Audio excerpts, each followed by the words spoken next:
தென் சென்னை மக்களவை தொகுதி அதிமுக வேட்பாளர் ஜெயவர்தன் கிண்டி ரயில் நிலையம் அருகே வியாபாரிகள் மற்றும் பொதுமக்களை சந்தித்து வாக்கு சேகரித்து வருகிறார்.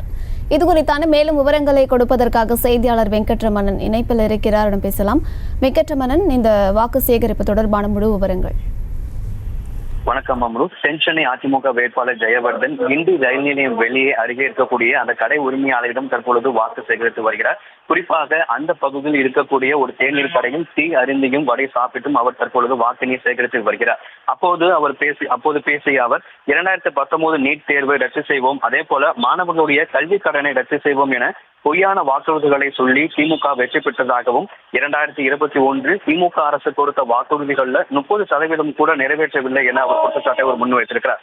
அதே போல மக்களை ஏமாற்றுவதில் திமுகவும் பாஜகவும் வடை சுட்டு வருகிறார்கள் என்றும் அவர் தெரிவித்திருக்கிறார். குறிப்பாக தற்போதைய நாடாளுமன்ற உறுப்பினராக இருக்கக்கூடிய தமிழ் தங்கபாண்டியன் சோழிங்கநல்லூர் தொகுதி மக்களுக்கு எந்தவித நலத்திட்டங்களையும் செய்யவில்லை என்றும், அதே போல அவர் நாடாளுமன்ற உறுப்பினராக இருந்த காலகட்டத்தில் செய்த நலத்திட்டங்களையும் அதன் பிறகாக வந்த திமுக நாடாளுமன்ற உறுப்பினர் செய்ய தவறையும் சுட்டிக்காட்டி அவர் தற்பொழுது மக்களிடையே வாக்கினை சேகரித்து வருகிறார். அமருத்,